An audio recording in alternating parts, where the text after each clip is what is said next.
திருவருள் டிவி நேயர்களுக்கு அன்பான பக்தி வணக்கங்கள். நான் உங்க சுஜிதா. இன்னைக்கு இன்னும் ஒரு சூப்பரான ஸ்லோகத்தோட உங்களை சந்திக்கிறேன் அப்படின்னு சொல்லியிருந்தேன். அதே மாதிரி மறுபடியும் எப்படி படி படி படி அப்படின்னு சொல்லிட்டே இருக்காங்க இல்லையா அம்மா அப்பா. ஸோ அந்த படிப்புக்கான மற்றும் ஒரு மகத்துவம் வாய்ந்த ஒரு ஸ்லோகத்தை தான் நம்ம பார்க்க போறோம். நீங்க ஒவ்வொரு தடவையும் படிக்கிறதுக்கு உட்காரத்துக்கு முன்னாடியோ இல்ல பரீட்சை எழுதுறதுக்கு முன்னாடியோ சில நேரம் நம்மளுக்கு பரீட்சையில் எப்படி இருக்கும்னா ஏதோ பிளாங்க் ஆயிட்ட மாதிரி இருக்கும். நம்ம நல்லா பாடத்தை கவனிச்சிருப்போம். ஸோ அந்த அப்சர்வேஷன் இருக்கும். ஆனா அதை நம்மளுக்கு ஞாபகம் கொண்டு வரணும் அப்படின்னா அந்த ஞாபக சக்திக்கான ஸ்லோகமாக இந்த ஸ்லோகம் அமைஞ்சிருக்கு. கண்டிப்பா நீங்க இது நிறைய ஸ்கூல்ல பாடியிருப்பீங்க. ஆனா இன்னும் கொஞ்சம் ராகத்தோட நம்ம பாடிட்டு அதனுடைய அர்த்தம் என்ன அப்படிங்கறத தெரிஞ்சுக்கலாம். ஞானானந்தமயம் தேவம் நிர்மல ஸ்படிகாஹ்ருதிம் ஆதாரம் சர்வ வித்யானாம் ஹயக்ரீவம் உபாஸ்மஹே. ஆக இந்த ஸ்லோகம் நான் பாடும்போதே உங்களுக்கு தெரிஞ்சிருக்கும். ஹயக்ரீவர் மேல பாடப்படக்கூடிய ஒரு ஸ்லோகம். ஹயக்ரீவர் பாத்தீங்கன்னா குதிரை முக கடவுள். இந்த சுவாமியை நம்ம எதுக்காக வேண்டோம் அப்படின்னா அவர் ஒரு அறிவிற்கான கடல் அப்படின்னு சொல்லலாம். நம்மளுக்கு ஞாபக சக்தி அதிகமாகணும். சில பேர் நல்லா படிச்சிருப்பாங்க ஆனா மறந்து போகும். இங்க வரைக்கும் இன்னைக்கு இங்க வரலையே அப்படின்னு நம்ம நினைப்போம். சோ இந்த ஸ்லோகத்தை சொல்லிட்டு நம்ம அந்த பரீட்சை எழுதவோ படிக்கவோ செஞ்சோம் அப்படின்னா வேகமா நம்மளால புரிஞ்சும் படிக்க முடியும், மனப்பாடமும் செய்ய முடியும்.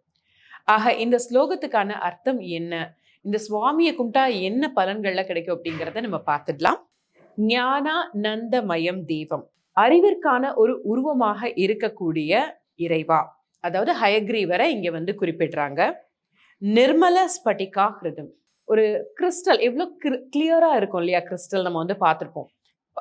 அது பளிங்குன்னு சொல்லலாம். அப்படியே பளிங்கு போல நல்ல தெளிவா இருக்கு, தெளிந்த நீரோடைன்னு கூட சொல்லலாம் இல்லையா? ஸோ அந்த மாதிரி தெளிவா இருக்கக்கூடிய அறிவுல நம்மளுக்கு தெளிவு ரொம்ப முக்கியம். அப்படி இருக்கக்கூடிய ஹயக்ரீவரே. ஆதாரம் சர்வ வித்யானாம், அறிவு அப்படிங்கிற விஷயத்துக்கான ஆதாரமாக, கடலாக, கடவுளாக இருக்கக்கூடிய ஹயக்ரீவரே. ஹயக்ரீவம் உபாஸ்மஹே, உன்னை வணங்குகிறோம். இதுதான் இதற்கான சரியான அர்த்தம். இப்ப இந்த ஸ்லோகத்தை சொல்றதுனால நம்மளுக்கு கிடைக்கக்கூடிய விஷயங்கள் ஏற்கனவே சொல்லியிருந்தேன். ஞாபக சக்தி எல்லாம் கிடைக்குது. அதை தாண்டி நம்மளுக்கு சில பேருக்கு இந்த திக்கும் இல்லையா, இந்த ஸ்லோகத்தை சொல்ல சொல்ல நம்மளுக்கு ஏற்படக்கூடிய அந்த உச்சரிப்பு பிரச்சனைகள் தீரும். சரளமா பேச ஆரம்பிப்பீங்க. சில பேருக்கு இந்த கம்யூனிகேஷன் அப்படிங்கிற விஷயம் ப்ராப்ளமா இருக்கும். உங்களுக்கு குழந்தைங்களுக்கு தான் இல்லை, நீங்க ஒரு இன்டர்வியூ அட்டென்ட் பண்ணக்கூடிய பர்சனா கூட இருக்கலாம்.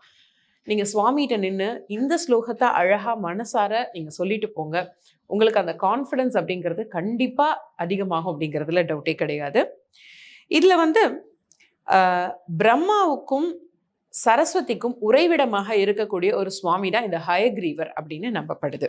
இவர் பாத்தீங்க அப்படின்னா அதாவது என்ன சொல்றது, டீச்சருக்கே டீச்சர்னு சொல்லுவாங்க இல்லையா? அப்படி சரஸ்வதிக்கே பாடம் சொல்லி கொடுத்த ஒரு குரு இந்த ஹயக்ரீவர் அப்படின்னு சொல்றாங்க. பாத்துங்க, டீச்சருக்கே டீச்சர்னா அப்ப நம்மளுக்கு பாடம் வராமையா போயிடும். கண்டிப்பா இந்த ஸ்லோகத்தை சொல்லிட்டு உங்களுடைய பாடத்தை படிக்க ஆரம்பிங்க. ஆட்டோமேட்டிக்கா நீங்க சூப்பரா மார்க் வாங்குறீங்களோ இல்லையோ அந்த அறிவு, அந்த ஞானம் அப்படிங்கிறது உங்களை சென்றடையும் அப்படிங்கிறதுல சந்தேகமே கிடையாது. இதே போல மற்றும் ஒரு வாழ்க்கைக்கு தேவையான, நம்ம ஒரு விஷயத்தை சாதிக்கிறதுக்கு உதவியா இருக்கக்கூடிய இன்னொரு ஸ்லோகத்தோட உங்களை நான் அடுத்த வீடியோல சந்திக்கிறேன். அதுவரை உங்களிடமிருந்து விடைபெறுவது உங்கள் சுஜிதா. நன்றி.